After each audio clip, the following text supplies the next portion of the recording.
Pourquoi le pervers narcissique utilise souvent la colère? Le pervers narcissique utilise souvent la colère comme une stratégie de manipulation pour contrôler et intimider les autres.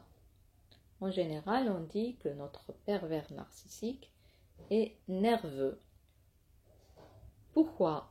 C'est pour contrôler et dominer. Donc c'est pour le contrôle et la domination.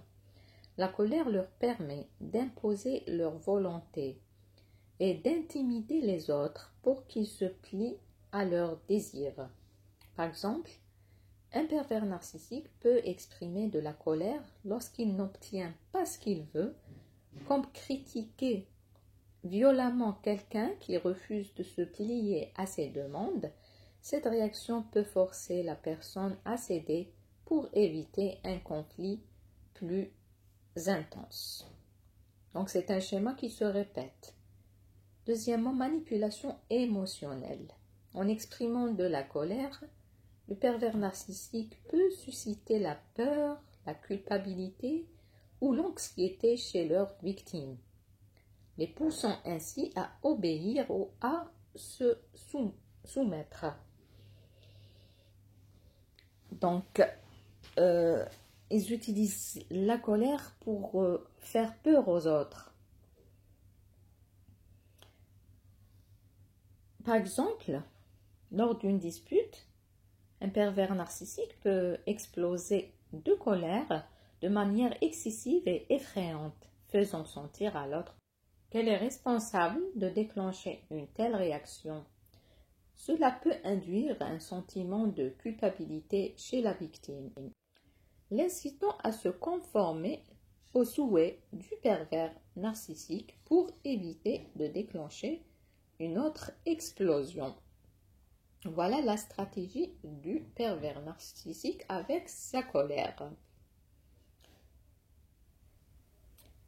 Troisièmement, masquer leur insécurité. La colère du pervers narcissique peut servir de bouclier pour cacher leur propre insécurité ou faiblesse. C'est une manière pour eux de maintenir une façade de force et de contrôle. Par exemple, face à une critique légitime ou à une remise en question de leur comportement, un pervers narcissique peut devenir très en colère pour détourner l'attention de leurs propres failles ou insécurité. Ils essaient ainsi de préserver leur image de perfection ou de supériorité. Quatrièmement, diversion des responsabilités. En se mettant en colère, les pervers narcissiques peuvent détourner l'attention des problèmes réels ou de leur propre comportement inacceptable, plaçant ainsi la faute sur les autres.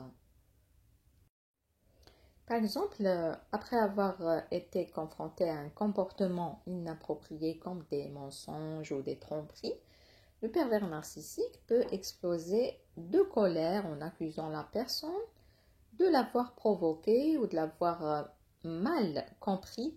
Cela détourne l'attention de leur propre responsabilité et place la victime sur la défensive. C'est une stratégie machiavélique du pervers narcissique.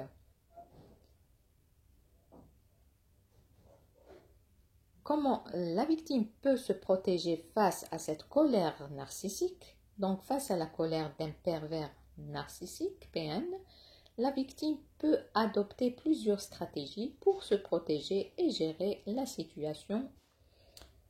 Premièrement, maintenir le calme.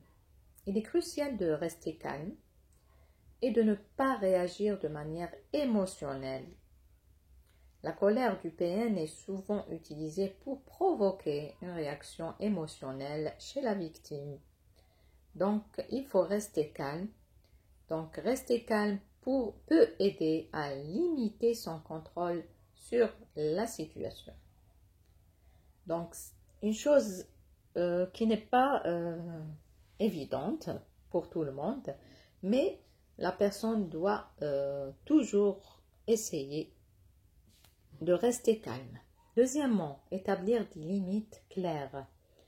La victime doit établir et maintenir des limites claires concernant ce qu'elle est prête à accepter et à ne pas accepter. Cela peut inclure refuser de participer à des interactions où la colère est utilisée comme un outil de manipulation.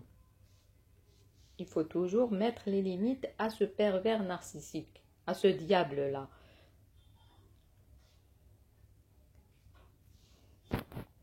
Troisième stratégie, ne pas prendre la responsabilité de la colère du PN. Il est important de se rappeler que la colère du PN est souvent due à ses propres insécurités et besoins de contrôle. Il n'est pas la faute de la victime. Ne pas internaliser la colère comme étant liée à ses propres actions est essentiel pour maintenir une bonne estime de soi. Quatrièmement, trouver un soutien extérieur. Avoir un réseau de soutien comprenant des amis, des membres de la famille ou des professionnels qui peut être crucial pour obtenir du soutien émotionnel et une perspective extérieure sur la situation. C'est très très important. Il faut bien s'entourer de personnes, de bonnes personnes. Cinquièmement, considérer la distance émotionnelle. Donc, si la situation devient trop toxique ou dangereuse, il peut être nécessaire pour la victime de prendre de la distance émotionnelle, voire physique du PN pour se protéger. Donc, par exemple, dans un lieu de travail, la personne, des fois la victime, elle est appelée à démissionner, à céder son travail, tellement la pression. On va voir dans l'histoire qui vient après. Donc, sixièmement, chercher de l'aide professionnelle, donc des psychologues, donc consulter des thérapeutes ou un conseiller qui peut être extrêmement bénéfique pour aider la victime à comprendre les dynamiques en jeu.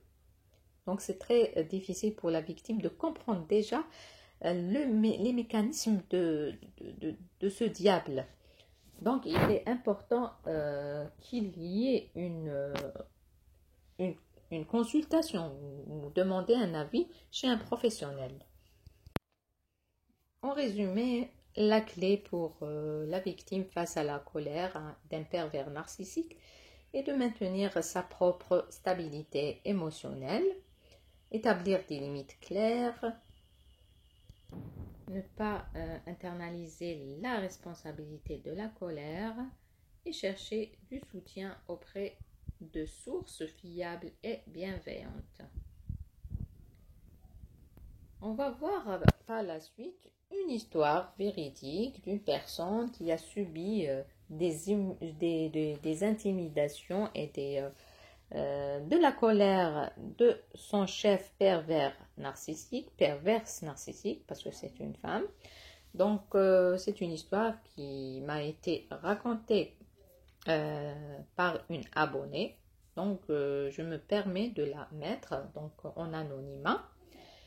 Dans un environnement de travail, une femme compétente et épanouie était sous la direction d'une responsable qui utilisait la colère et la manipulation pour contrôler son équipe.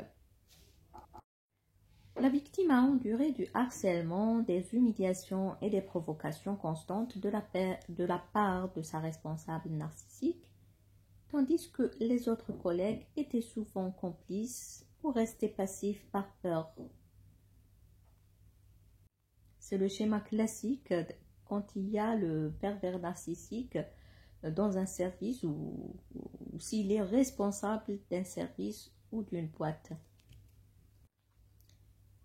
Un tournant s'est produit lorsque la secrétaire de la responsable, également complice, parce qu'il y a des complices des pervers narcissiques, il ne faut pas oublier. Ils sont pas, c'est-à-dire ils sont pas pervers narcissiques eux-mêmes, mais ils sont méchants, c'est-à-dire ils sont complices des pervers narcissiques. Donc, cette secrétaire a orchestré un complot avec d'autres employés pour saboter le travail de la victime en refusant de suivre ses instructions parce qu'elle était responsable d'une unité.